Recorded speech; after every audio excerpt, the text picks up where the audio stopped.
ማህሌት ታግታለች ማለት ነው። እንግዲህ ማህሌት የታገተችው ስለ ብሩክ ሊጠይቃት ስለፈለገ ነው። መድብን እንግዲህ ማህሌትን የያዛት ለምንድን ነው? እንደሚታወቀው ከሀ እስከ ፐ ስለ ብሩክ ታውቃለች ብሎ አስቦ ነው። በእርግጥ ግን ማህሌት ስለ ብሩክ ሁሉንም ነገር ታውቃለች ወይ ስንል እርግጥ ዝና ሙሉ ለሙሉ ሁሉንም ነገር አልነገራትም። ነገር ግን መድብን ያለው ምንድነው? ትልቁን አሳ ከመያዛችን በፊት ትንሹን አሳ ወጥመዳችን ውስጥ ማስገባት አለብን ብሏል።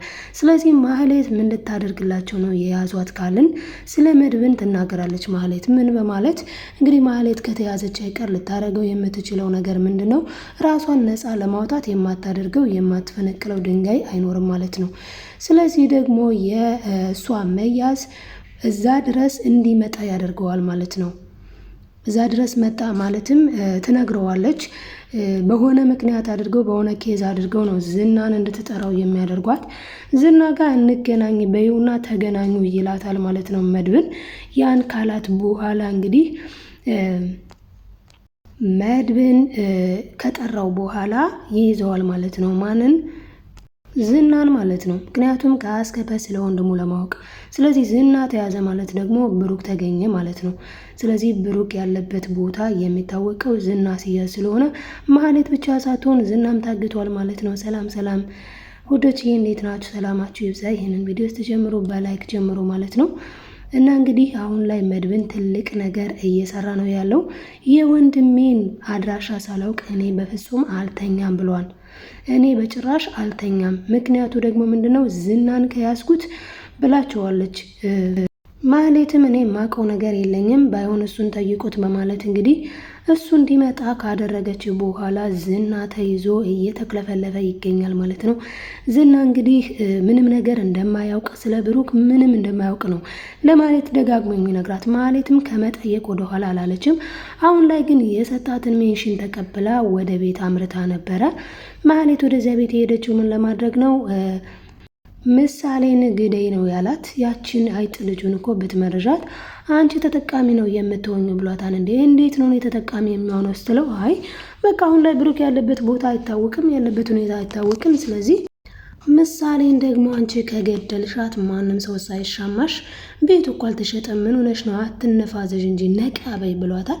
እሷም ደግሞ እሺ ዝናዬ አንተ ያልከኝን ሁሉ አደርጋለሁ ስላለች ነው እንግዲህ ጄንትል ነሽ ያላት ማለት ነው። እሷ ደግሞ አፍቅሮኝ ነው ብላ ለእህቷ ስትናገር ነበር ለኤፍራታ። ማህሌት በጣም ነው የምታስቀው። በነገራችን ላይ ነግሯታል። እኔና አንቺ የምንገናኘው በችግር ጊዜ ነው። አሁንም ነው ያልኩሽ ችግር ስላለ ነው። እኔና አንቺን ከችግር ውጭ ሲጀመር የተገናኘው ነው በችግር ነው። አሁንም የምንገናኘውም በችግርና በችግር ብቻ ነው። ሌላ ምን ሊያገናኘን ይችላል ብሏታል። እሷ ግን ይህን የተረዳች አትመስልም ማለት ነው። ምክንያቱ ደግሞ እንግዲህ እሷ የምትፈልገው እሱ እንዲወዳት እሱ እንዲያፈቅራት ከሱ ሌላ አይነት ፍቅር ትፈልጋለች ማለት ነው። ነገር ግን ምንም አይነት ፍቅር ሊሰጣት አይችልም እሱ። ምክንያት ከተባለ እሱ የሚፈልጋት ለጥቅምና ለጥቅም ብቻ ነው። ጥቅሙን እስካላገኘ ድረስ ደግሞ በፈለገው ሰዓት ጌራውት ይላታል ማለት ነው። አሁን ላይ ግን እሷም እሱም በችግር ውስጥ ናቸው። በነገራችን ላይ ቀድማ ነግራው ነበረ። እንደው እኮ አልገባህም እንጂ በጣም ኃይለኛ ነው። አንተ የመሰለ ብሩክ ብቻ ኃይለኛ ነው፣ ግን ከሱ የሚበልጥ ሰይጣን ነው እየደጋገመች መድብን እኮ በጣም ሰይጣን ነው እያለች እየነገረችው ነበረ ማለት ነው ለዝና። እሱም ይሄንን ቃል አትደጋግሚብኝ፣ ምን ለማለት ፈልገሽ ነው? 10 ሆነው ቢደረደሩ እኔን ዝናን የሚወዳደረኝ የለም ብሏልኝ። እንግዲህ እንደምናስታውሰው ያኔ ዘርሮ ጥሎት ነበረ። በተለያየ ጊዜም ብሩክም እንዴት እንደደበደበው እናውቀዋለን። ዝና ትንሽ ጥያቄም ያለው ማን ላይ ነው ካልን እንግዲህ ሞገስ ላይ ነው ትንሽ አቅም ያለው። ከዚያ ያለፈ መድብን ላይ እንኳን ጫፉም አይደርስም። ያኔም እንደዛ አንደባሎ ጥሎታል። አሁን ላይም እየተጎራ ይገኛል ማለት ነው በዚህ መልኩ። በነገራችን ላይ መቼም ቢሆን እውነት ተደብቆ አይቀርም። እውነት ትመነምናለች እንጂ አትበጠስም። ስለዚህ አሁን ላይ ብሩክ ያለበት ቦታ ምንም እንኳን ቢያግቱትም ምንም እንኳን ቢደብቁትም እውነት ስለሚጋለጥ ሁልጊዜም እውነት ነው። ሐሰት ግን እንደ ማህሌት አይነቷ ለገንዘብ አዳሪ ለገንዘብ ሮጪ እንደምናያት እንግዲህ ከባለ ትዳርነት ማለትም እንግዲህ ብሩክ እንዴት ይንከባከባት እንደነበረ የምናውቀው ጉዳይ ነው። ከዛ ወጥታ ከፈለግሽ በአህያ ከፈለግሽ በእግርሽ ነይ እኔን አይመለከተኝም እያለ ዝና እየተጫወተባት ትገኛለች ማለት ነው። ክብራችን ራሳችንን ካልጠበቅን የእኛን ክብር ማንም ሊጠብቅልን አይችልም። ማህሌትም እንግዲህ እንደዚህ የሆነችው በራሷ ችግር በራሷ ቅሌት ነው ማለት ነው። እና አሁን ላይ ማህሌት ያለችበት ሁኔታ በጣም የሚያስጠላ ነው። ነይ ሲላት ትሄዳለች፣ ሂጂ ሲላት ደግሞ ትመለሳለች። የዝና ታክሲ ብንላት ራሱ ያንስባታል እንጂ አይበዛባትም። ከታክሲም በላይ በጣም ለገንዘብ አዳሪ ሆናለች። አሁን ላይ እንግዲህ ለኤፍራታ እያለቻት ያለችው ምንድን ነው? ለዝና እኮ አንቺ የነገርሽኝን ሁሉ አልነገርኩትም፣ አንዳንድ እያደረግኩ ነው የምነግረው። ምክንያቱ ደግሞ ያ ነገር ነው። ማለትም የምትናገረው ምላሷ ወሬዋ ነው መተዳደሪያዋ። ማለትም እንግዲህ ብሩክ እንደዛን ቀባሮ ሲያኖራት እንዳልነበረ አሁን ላይ ዝና በገንዘቡ እንደፈለገ ነው የሚያደርጋት። ኢቭን እንኳን ልጋብዝሽ ብሎም ወስዶ አብረው ያኔ ካደሩም በኋላ በጣም ነው ሲያገማጥጣትና በእርግጠኝነት አንቺ ነሽ አልጋ ይዘሽ አስገብተሽኝ የሚሆነው እንጂ እኔ ዝና ከማንም ልቅምቅም ጋራ አልልከሰከስም፣ አንቺ ክብርሽን የጣልሽ ሴት ነሽ፣ አንቺ ዝም ብዬ ሳይሹላ ሴት አትመስይኝም እያለ ሲሰድባት ነበረ። እንግዲህ በሷ ምክንያት ሁላችንም ሴቶች ስለተሰደብን ብናዝን ማለት ነው።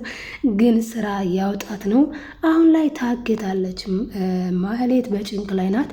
የእሷ ሀሳቤ ግን ከብሩክ ቤት ሄዳ ማለትም እንግዲህ ምሳሌን ለመግደል እና ምሳሌን ለማስጨነቅ ያችን ወይጦ የሆነች ልጅን ማኔ ገላታለሁ፣ ችግር የለውም አንተ አታስብ፣ ብቻ ገንዘቡን አዘጋጅ እያለች ይኸው በገንዘብ ሰውንም እስከ መግደል ድረስ ለመድረስ አስባና አቅላ የነበረች ርካሽ ሴት ነች ማለት ነው። ይህንን ስል እየደበረኝ ነው የምለው። የእሷ ግን ማለትም የማህሌት ስራ ይሄ ነው። በነገራችን ላይ መድብን ምን ብሏነኝ አሁን ላይ እኔ ብቻ ያለበትን ወንድሜ የገባበትን ቦታ ያለበትን ቦታ ለማወቅ ምንም ነገር አደርጋለሁ።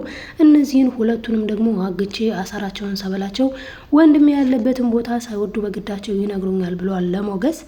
እናም እንግዲህ ስለታገቱ እሱ ያለበትን ቦታ ዝና ሳይወድ በግዱ እንደ ባለፈው አይነት ካልቾ ሳይከተለኝ ብሎ ፈርቶ ተናግሯል ማለት ነው። በነገራችን ላይ መድብን በጣም ኃይለኛ ነው። እንግዲህ ከዚህ በፊትም ኃይለኛ እንደሆነ ማህሌት ታውቃለች። ለዛ ነው ስለ መድብን ሲወራ የምትደነግጠውና የምትፈራው ማለት ነው። እና እንግዲህ በነገራችን ላይ ማህሌት በጣም ጅል ስለሆነች ነው እንጂ አሁንም ቢሆን ዝና የሚሰጣት ነገር የሚከፍላት የሆነ እሷ የሚጠቅም ነገር አይደለም። ከዚህ በፊት ምን ብሏት ነበረ? ሞገስን ከገደልሽ ቤት መኪና ገዛልሻለሁ እንዲያደርግልሻለሁ ብሏት ነበር። በእርግጥ ያላትን እሱ አላደረገችም። ቢሆንም ግን በሲስተም ነው ይሄንን ያላት እና ሳይሳካለት ሲቀር ደግሞ ምንም ጭራሽ አልያዝ አልጨበጠው ሲል አርፎ ነበር የተቀመጠው። አሁን ላይ ደግሞ የፈለግሽውን ነገር እሰጥሻለሁ እንዲህ አደርግልሻለሁ እያለ ምሳሌን እንድትገድል አዝዟታል። እኔ የምለው እሷ በእርግጥ ምን ብላለች? እኔ ሰው ማለት የሰው ነፍስ ላጠፋ ልገድል ግን እኮ እያዛለሁ እያለች ነበረ። እሱ ግን የገደለ ሁሉ አይያዝም፣ ወንጀል የሰራ ሁሉ እኮ ማረሚያ ቤት አይወርድም፣ በዛ ላይ ደግሞ እኔ አለሁልሽ ሲላት እሺ ብላ የጅል ነገር ሄዳ ተናክራ ነበረ ማለት ነው። እንግዲህ እሱም አላስጠላትም፣ እንኳን ሊያስጠላት ለራሱም እሷ ያለችበት ቦታ ድረስ ነው የመጣው። በጣም ነው የሚያሳፍረው፣ በጣምም ነው የሚያሳዝነው ማለት ነው። እንግዲህ በዚህ መልኩ እንግዲህ ተይዘዋል ሁለቱም። አሁን ላይ ግን ታዲያ ብሩክ የቱ ጋ ነው ሲባል ብሩክ ያለበትን የሚናገረው አሁን ላይ ኤፍራታ ለመድብን የሰጠችው መረጃ ነው። በነገራችን ላይ እዚህ ሁሉ ያደረሰው ኤፍራታም ለገንዘብ ማህሌትም ለገንዘብ ነበር የተገዙት። ሁለቱም እንግዲህ በገንዘብ ምክንያት ራሳቸውን አሳልፈው ሰጥተዋል። ኤፍራታ እህቷን ለመድብን አሳልፋ የሰጠችው ለገንዘብ ስትል ነው። ገንዘብ ሰጥሻለሁ ስላላት ነው። አሁን ላይም ደግሞ ማህሌት ጋር ወደ እነ ብሩክ ቤት እየሄደች እያለ በርቀት ያያታል ማለት ነው። መድብን በርቀት ካያት በኋላ እንድትመለስ ማለትም ዳጣና ሞገስ አዩት ማለት ነው። ዳጣና ሞገስ ማህሌትንና ኤፍራታን ወደ ቤት እየሄዱ እንደሆነ ሲያዩ ቀጥታ ምንድነው ያደረጉት? በጣም ነው የጎበዙት። ቀጥታ ቶሎ ብለው ለመድብን ነው የደወሉለት። ለመድብን ሲደውሉለት ግን መድብን ቀጥታ መጥቶ ምንድነው ያደረገው? ቀጥታ ተከታተላትና ማህሌትን ቤት ውስጥ አስገብተው ነው የዘጉባት። ምሳሌ ደግሞ እንዳትደነግጥ ወደ ውስጥ ነው ቅድስት ይዛት የገባችው ማለት ነው። እንግዲህ ምሳሌ በጣም ደስ የሚል ጊዜ ነበረ እያሳለፈች የነበረችው። ዛሬ ብዙ ግጥሞችንም ስትገጥም ተሰምታለች ማለት ነው። ለአባቷ ራሱ በጣም ብዙ ግጥም እየገጠመች ነበረ። በነገራችን ላይ ዛሬ ዳጣ ነገር አበላሽታ ነበር። ዳጣ ያደረገችው ነገር ምንድነው? ለምሳሌ ማለት ነው አንቺ እዚህ ትዘያለሽ አባትሽ ጠፍቶ ብላ በጣም ነበረ እዚህ ጋር ቅድስት በጣም ነው የደነገጠችው። እንዴ ምን እያልሽ ነው ዳጣ ስትላት፣ አዎ ኦኬ ለካ ወደዛ ሀገር ነው የሄደው እየተዝናና ለማለት ፈልጌ ነው አለች ማለት ነው። እንግዲህ ቅድስትም በጣም ነበር ደንግጣ የነበረው። ምሳሌ ግን የመለሰችላት አይ አይደለም፣ ሊዝናና አይደለም፣ እየተዝናና ሳይሆን እሱ ያለበት ሁኔታ እቃ ረስተን ስለመጣን እቃውን ሊያመጣ ነው የሄደው ብላ መልሳለች ማለት ነው ጎበዟ። እንግዲህ ቅድስት በጣም ነው ተናዳ የነበረው እዛ ላይ። እንግዲህ እንዴት ነው የታገቱት ሲባል ማህሌት ቀስ ብላ ወደ ደረጃው እየዘለቀች እያለ እነሱ ተሯሩጠው ነው ወደ ውስጥ ያስገቧት ማለት ነው። አሁን ላይ ዝናን ቀስ ብላ ደውላ ነው ልትጠራው ያሰበችው። ማለትም እንግዲህ ዝናን ኦልሬዲ እንደዚህ እያደረኩ ነው ብቻ እነሱ ሰበብ ነው የሚሰጧት። ሰበብ ይሰጧታን፣ እሷም ሰበቧን እያወራች ትቀጥላለች ማለት ነው። ብሩክ በነገራችን ላይ ይፈታል። ከተፈታ ከዚህ ከችግር ከጭንቅ ከወጣ በኋላ ግን ዝናንም ሆነ ማህሌትን በጣም ነው የሚበቀላቸው። ምንም ነው የማይለቃቸው። በጣም እኮ ነው የሚያሳዝነው። ማለት እንደሚታወቀው እንግዲህ ብሩክ በጣም የሚወዳት ልጁን ምሳሌን ለአንድ ቀን እንኳን ተለይቶ ማደር አይፈልግም። ለእሷ ሲል ነው ብዙ ነገር ውስጥ የገባው፣ ብዙ ችግር የደረሰበት። እንግዲህ ያ ሁሉ ነገር ከሆነ በኋላ አሁን ላይ ደግሞ የማይሆን ነገር ገጥሞታል። ያው በእርግጥ እሱም ያደረገው ነገር ጥሩ ላይሆን ይችላል። ከወንጀለኞች ጋር መተባበር ራስም ደግሞ ወንጀለኛ መሆን ነው ያደረገው ነገር። ማለትም እጹን ይዘህ ሂድ ሲባል እሺ ብሎ ተስማምቶ ብሩን መቀበሉ ልክ ባይሆንም በዚህ ልክ ግን ታግቶ ደግሞ ልጁን የሚያጣ መስሎ አልታየውም። እሱ የታየው ወንጀል ጋር አልተባበርም የሚለው ነገር ነበረ። አሁን ላይ እየደረሰበት ያለው ነገር ትንሽ ቢከብድም ወንድሙ ግን መድብን ማለት ነው ደርሶለታል። እንግዲህ ማህሌት ብሩክን በነገራችን ላይ በጣም ነው መበቀል የምትፈልገው። ምክንያቱ ደግሞ ስለፈታት አልፈልግሽም ስላላት እሷ በራሷ ቅሌት ነው የሁሉ የሆነባትኝ። ገንዘብና ገንዘብ ብቻ ነው የምትፈልግ የነበረው። ስለዚህ እሱ ደግሞ ቤቱ እንዳይሸጥ ምንም እንዳይሸጥ ልጁ እንዳትታከም በጣም ስታግደው ስታስቸግር ነበረ። ለዛም እንግዲህ አሁን ላይ ብሩክ ሲወጣ በጣም ነው ማህሌትን የሚበቀላት ማለት ነው። እንግዲህ ብሩክ ይወጣል። መድብንም ብሩክ ያለበትን ቦታ አግኝቶታልኝ ተብሏል ማለት ነው። በጣም ደስ የሚል ዜና ነው እየሰማ ነው። እንግዲህ ብሩክ ወደ ቤቱ እንዲመለስ ደግሞ ትልቁ ፍላጎታችን ነው። ይህን ይመስል ነበር ለዛሬ ይዤላችሁ የመጣሁት ቪዲዮ ማለት ነው። ቀጣዩን ክፍል በቀጣይ ይዤ እስክመጣ በያላችሁበት ሰላማችሁ ይብዛልኝ። ላይክ፣ ሰብስክራይብ ማድረጋችሁን አትርሱ። ኮሜንት ለምታስቀምጡልኝ ደግሞ ከልብ አመሰግናለሁ።